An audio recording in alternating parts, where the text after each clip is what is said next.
I love stories where people defy expectations, stereotypes, and odds. This is a large part of the reason why I enjoy speaking with MMA fighters and fighters in general so much. There's a lot of stereotypes thrown around and misinformation thrown around. I know I sound like a broken record. I have said it time and time and time again that fighters tend to be some of the most well-balanced people that I have the pleasure of being friends with. I have formed a great relationship with the good folks at Dynasty Combat Sports based out of Omaha, Nebraska, Lincoln, Nebraska. Hell, I'll just say Nebraska. And I've met a lot of great local fighters, local to where I am. This next fighter that's joining me on the show today, his name is YAH II. You will hear in just a few moments how measured he is.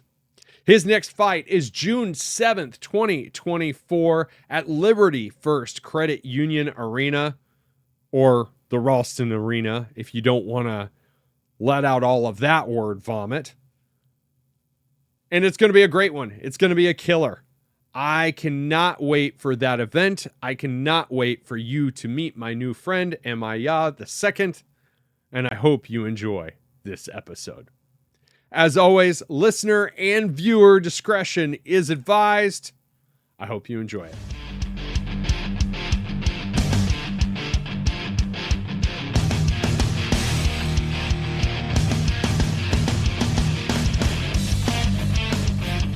Ladies and gentlemen, as you all know, I have fighters from all over the world on my show. I spend a lot of time with fighters from Denver.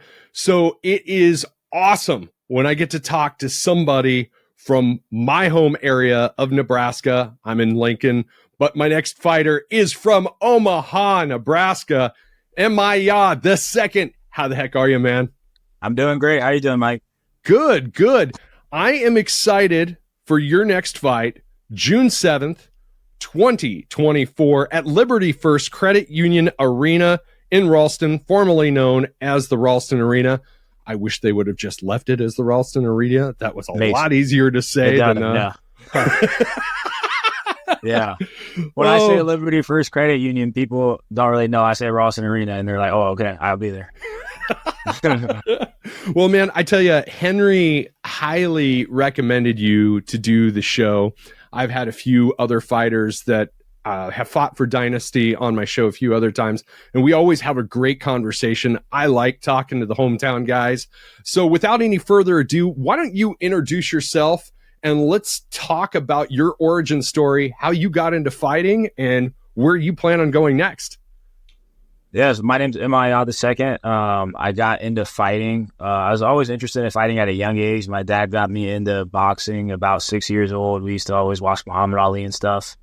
He was a big boxing fan. I used to want to be a boxer. And then he got me lifting weights, working out about 4 years old, maybe 3. And then after that, been kind of working out my whole life. And then I got into MMA. I watched, I think it was either Demetrius Johnson or John Jones fighting on TV. And I thought that looked really cool. And so about 12 or 13, I got into training MMA. I trained for a few months, and my coach was telling me that I should start doing wrestling if I want to make a career out of fighting. So after that, I started wrestling in high school with kind of the end goal of being an MMA fighter. Wrestling was never really something that I really loved, unfortunately. That probably would have done a lot better if I would have. But I always wanted to do MMA, so I wrestled from 8th grade to my freshman year of college. I wrestled at Iowa Western, and then I would box. I would go to the boxing gym during the off season in high school. And then after that, after I wrestled in college, I wanted to start working. So that kind of ended my wrestling career. And then I got into working, and I met Carlos Trinidad, who's a bare knuckle fighter in Omaha now. He's also a pro MMA fighter. He told me to come over to his gym at Skywalker. I knew a couple guys that trained there. I knew Roger Lynn, So I said, yeah, let's I'm gonna come through, and then I've been there ever since for about 4.5 years now. That's amazing. I was going to ask you if you've been training at Skywalker the whole time.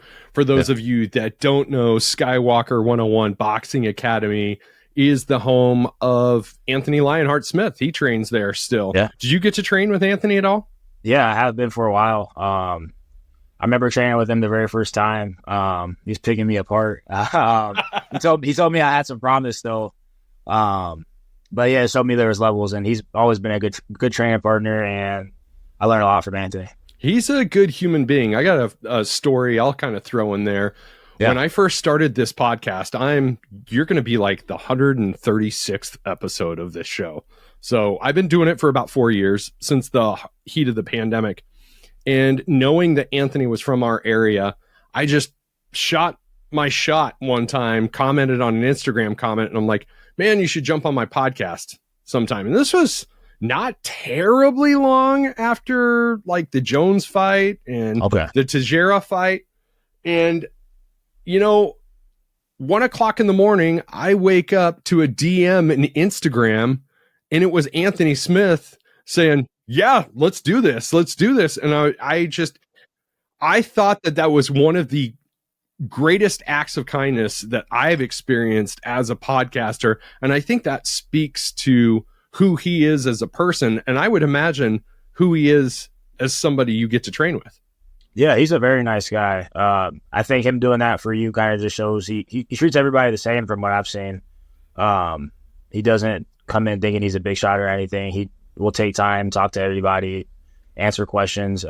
Very friendly guy. And I think the way you treat people that you don't necessarily need, you don't get anything from, it shows a lot if you treat those people nice. Yes, absolutely. Absolutely. And that's kind of a repetitive theme on my podcast when I talk to a lot of fighters, is I find that, and I've experienced that in the 5-10 minutes I've been speaking with you as well, you guys tend to be some of the most well-measured people. And I'd like to know, is that a result of you getting that aggression out in your training, in your sparring, and through the career of MMA? I believe so. I think wrestling had a lot to do with it too, but it's very similar. Wrestling's a part of MMA. Yeah, I would say just training, being disciplined can really tame a lot of stuff. I got a lot of friends, they tell me they get into bar fights and stuff.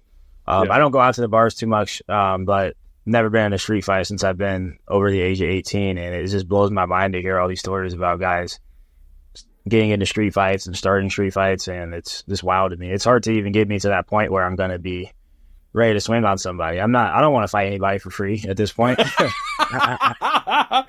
And ladies and gentlemen, you can get your tickets for this Dynasty event through nitrotickets.com, or even better idea, whenever you look at the link for this podcast episode, follow my friend on Instagram, hit him up for tickets, because that's what it's all about, is getting paid, man. Yeah, for sure, yeah. And as a pro in Omaha, I get paid for my ticket sales, so See? I always am trying to hustle those tickets. Well, I'm trying to hustle them for you, brother. Yeah, I appreciate it. I appreciate that, Mike. Yeah, you can get them online, and if you select me as a reference, I get the same percentage as if you bought them from me in person. So you can always reach out on Instagram or wherever, get a hold of me, and I can meet up and get you those tickets, or you can get them online and just select me as your reference. So let's talk about the future. You had an undefeated amateur record, and you just recently suffered your first loss in LFA. Yeah. I'm sure there were some lessons learned, because that just happened, 2 weeks ago, if that? Yeah, not even 2 weeks. Yeah. So I'm sure you've already kind of had to stomach the lessons learned from that.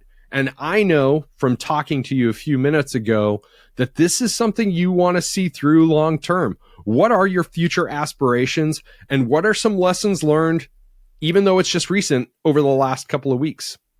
Yeah, I definitely, my main goal with this, I want to be one of the greats. I want to win the belt. I want to hold the belt. I want to defend it many times. I want to do great things in this sport. I want to be remembered. But so this last loss, it taught me a lot. I had a lot of success in the fight. I was arguably winning the fight, and then I made a dumb mistake that costed me the fight. And it's tough because when you take a loss, then you want to train hard, or you might want to change things around. But it's not like I got beat up where I got outclassed and I didn't belong in there. So for me, there's a side of me that wants to ramp things up and do a lot more than I already was. Or maybe make some adjustments to my style. But I have to remember that I was having success in the fight. I made a dumb mistake. I have to adjust from that mistake. It's not like I need to change everything. That's what's kind of been tough for me. But taking a loss, it is what it is, you know. You just take it and you just keep moving forward. I'm definitely happy I have an opportunity to fight again in a few weeks. That way, I'm able to keep training for something and I'm motivated instead of just having to sit on this loss for a while. I didn't take any injuries in the fight. I didn't get hit a ton. Got hit maybe 5-6 times all over my body. And it would suck to be injured and have to sit out for a while. I'm definitely very thankful and blessed that I'm healthy and I can go again in a few weeks. I love that, man. A lot of people, when I ask them that question, sometimes that can be an uncomfortable question to answer. It can be an uncomfortable question to even ask. But a lot of people kind of repeat the same sentiments. You really don't learn things from winning all the time. You learn things from setbacks, from kind of embracing the hard shit when it happens. Yeah. So 6 months from now, let's kind of fast forward. June 7th comes and goes. You have another win under your belt. Where do you see you taking this career from Omaha? Are you still going to try and explore new opportunities with organizations like LFA? Do you have like a 6 month, a 1 year, 2 year type plan? Yeah, the plan is to fight very often and maybe on the Dana White Contender Series next year. That's the plan. We were trying to get to 6-0 or something by next summer. That's when the Dana White Contender Series starts back up. It is this summer, but I don't have enough fights right now. And with taking the loss, it might set me back a little bit, but I don't think it sets me back too much. Right. I put on an entertaining fight. Just got to keep training and keep getting better. That's all you can do. Yeah. Take it on the chin. So I'm assuming you're a fan of fighting. Who are some of the guys that you like to watch? I really like the greats. I like John Jones a lot. He's one of the first fighters I started watching when I got into the sport. Mm-hmm. Khabib Nurmagomedov is, I really like watching his wrestling and learning stuff from that. Sure. Yeah. So is there somebody that you haven't had the opportunity to train with yet that you would love to train with? Yeah, there's a lot of guys I'd like to train with. I couldn't give you one off the top of my head, but Gotcha. I really haven't trained a whole lot of other places besides Skywalker. I trained in Hawaii a few months ago. That was a lot of fun. Yeah, to go down there and see their style. I definitely would like to have the opportunities to cross-train a lot more, but it's right. Can be kind of difficult sometimes with training schedules, and I've been fighting pretty often, so I'm pretty much always in a fight camp. Yeah. But yeah, maybe go down to Denver. I know I have some teammates down there. I know Anthony Smith, my teammate, does a lot of his fight camps down in Denver, so I could go down there with him sometime maybe. Yeah, I talked to a lot of my friends based out of high altitude martial arts in Colorado, and some of them that are not from the area, not native to Colorado. I say, so what's it like training in that altitude? And they're like, once you get acclimated to it, I have one friend in particular, he'd been training in Colorado for like 6 months and then took a fight in San Diego. And he was like, my cardio was unstoppable in San Diego. He goes, I felt like I was Superman just because of all the acclimation from the elevation. That'd be great. I would love to experience that. I definitely want to cross train, like I said, but having my own gym for the last 4.5 years and having coaches that know me very well, they know me when I'm tired in the corner. I know they have my back. I know they're a little upset with me about this loss, but I know they have my back fully and they believe in me. And it's good to have people in my corner like that. There's a lot of guys that hop around and they don't really have a home gym, and I just feel like they're missing out on a lot of that relationship that I have with my coaches. I think that is another commonality about MMA in particular, is the sense of community that you build around it, whether it be at a home gym, a fight team, the fandom of MMA, the fandom of jiu-jitsu, the fandom of Muay Thai. What are some, that leads to a really good question, is what are some other disciplines that you've dabbled in that, you know, maybe are a little bit outside of the normal expectations for you? The one that comes to mind first is judo. I have a coach at my gym, Charles Morrison. He teaches judo sometimes. He teaches jiu-jitsu also. He's a black belt in jiu-jitsu. I think he's a black belt in judo also. Oh, wow. I've wrestled, like I told you earlier, and adding in some different type of throws, I think would help my game, especially if the judo is not my main grappling style, but if I can add in something else, I think it would be, it's a lot of fun to learn, and I think it would help a lot. That's amazing. So do you have interests outside of fighting, or do you have just tunnel vision? Like, what are some things that you do for hobbies that do not involve MMA or fighting? Or what are some things that you're into, like pop culture wise? Like, do you have music that drives you a certain way? I don't have a lot of interests. I kind of grew up under a rock. I had a pretty rough childhood. I kind of grew up under a rock. People always are talking about movies and artists and what's going on in pop culture, and I have no idea what's going on. I grew up that way, and I definitely try to learn. I listen to audiobooks, podcasts. Yes. Podcasts are a big thing I like to listen to.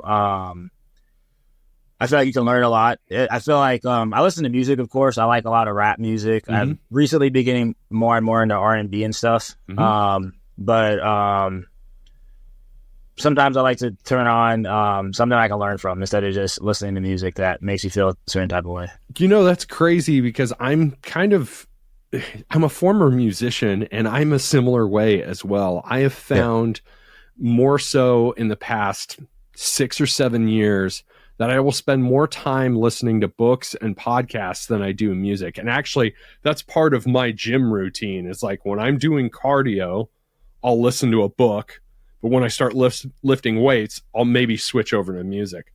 Yeah. What's the last audio book that you listened to? That's a good question. I just started one. It was by Patrick. I forgot his last name. He has the PDB podcast. Choose Your Enemies Wisely. Oh, wow. I think that's what it's called. Yeah, it's a great podcast. One of my good friends, he let me use his Audible account for the past couple of years, and I'm always listening to new audiobooks, and it's really interesting. Have you ever listened to Atomic Habits by James Clear? I don't think so. I've heard of it though. Check it out. You will thank me later. Okay. I mean, now that you're doing my podcast, we're friends for life, just so you know. Yeah. Of course. But man, check out Atomic Habits by James Clear. I'm going to tell you, I personally, I let the pandemic years get the better of me. I was in great shape before all the gyms shut down and all of that stuff happened. And then the pandemic years hit. And so at the first of the year, this year, I listened to Atomic Habits, and what it's about is making simple improvements every single day, kind of that Kobe Bryant Mamba mentality type thing. Yeah. Little things that you can work in as habits. And so I've really adopted that in 2024. And it's kind of the book that I absolutely recommend to everybody, especially when you have a focus and when you have a goal. Yeah. As far as teammates go, other people in your life, let's say you get this big UFC deal and you become one of the greats. What does the idea of mentorship mean to you and passing that knowledge forward? It means a lot. I'm always in the future, I think it would have a different relationship with it, but right now I'm definitely trying to help my teammates the most I can and help them get to where they want to be. I'm coming from a pretty small gym. It's not a huge gym. So the more guys I have that coming through the front door, I'm trying to be welcoming and help them as much as they want. And hopefully they can become good training partners someday. And I have a lot of good training partners, so I'm trying to just help them with their fights coming up. And help them. I want to see them win, so we all win. When I win, the whole team wins. When I lose, the whole team loses. So right. Yeah, that's how the whole team is. And that's how it should be at any gym. Yes. It's funny you say that, because I was at my day job today, and I'm the boss at my day job. And I happened to walk across one of my associates. He was standing out front of the building, and he was just running the place down, and he was talking shit. And I had a gotcha moment. Yeah. He was like, I don't know why they this, why they that. So I had to pull him aside, and I'm like, there is no they. There is only us, and there is only we. There is no they. And if you think that there's a they, you need to go away. Yeah, that's the problem. Yeah. Yeah, you got to be a team. Absolutely. And maybe that's my knowledge of what it takes to create a good culture someplace showing. And I think good fight teams are built around good culture for sure. Yeah.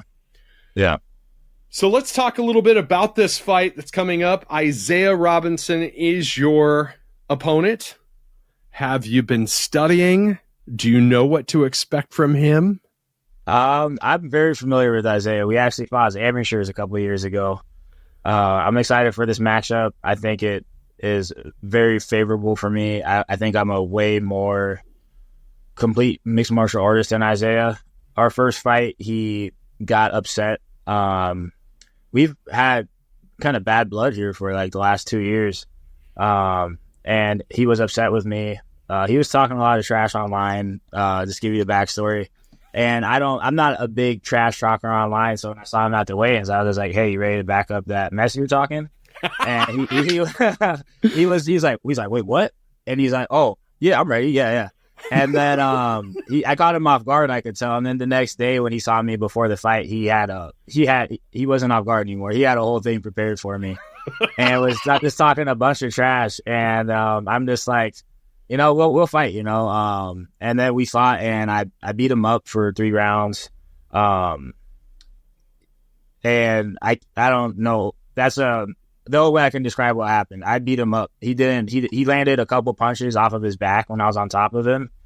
It was very weird. He wasn't trying to get back up to his feet, and he would come at me. He was super mad. And he would swing these big overhand punches at me, and I would just take him down. And, he was talking a lot of trash the first 2 rounds. In the third round, he didn't say anything, but I finished him in the last 10 seconds after being on top of him for 3 rounds.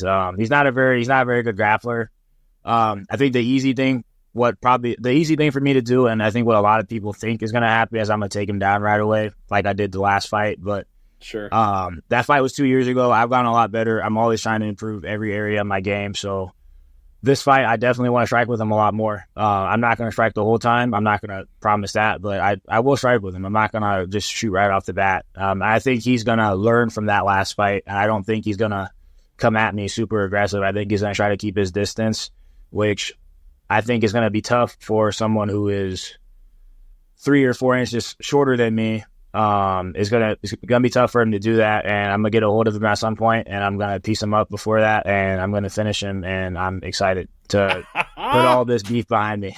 Dude, I loved it. Just listening to you to speak this into existence, it's getting me excited for this fight on June 7th, 2024, Liberty First Credit Union Arena, Dynasty Combat Sports. Man, I tell you what, this is great, man. I'm glad we got to have this conversation. Yeah. So, nice to meet you. Yeah, my closing question for every single guest, I especially love it when it comes from fighters. It's kind of an off-the-wall question, so be ready. Okay. What's your advice for making the world a better place tomorrow than what it is today? Try to be a good person to people. Just try to be the best you can. Try to treat people with respect. Like I was saying earlier, treat the person that might not be the same economic statuses. You try to treat those people with the same respect that you would anybody else. Just be a good person, do good things, don't litter. Just be a good person. And that radiates onto other people, and the positivity spreads. And I think that is a good step to go. Just start with yourself, like Michael Jackson said. Yes. Yeah. Dude, I love that. I hope we get an opportunity on June 7th to see each other in person. That'd be great. I know you're probably going to be back prepping for the fight, but I usually get there ridiculously early. So I might send you a message and be like, bro, come out and say hi at least. Okay, I'll come out. I do come out. I have like 5 teammates fighting that night, and I like to come out. If they're early in the night, I'll come out and I watch. Unfortunately, we don't have a TV backstage for Dynasty. I got to talk to Henry about that. Be like, bro, get a TV for these guys. Yeah. So yeah, I'll probably be out watching the fights a little bit. Awesome. So where can my audience find you online, my friend?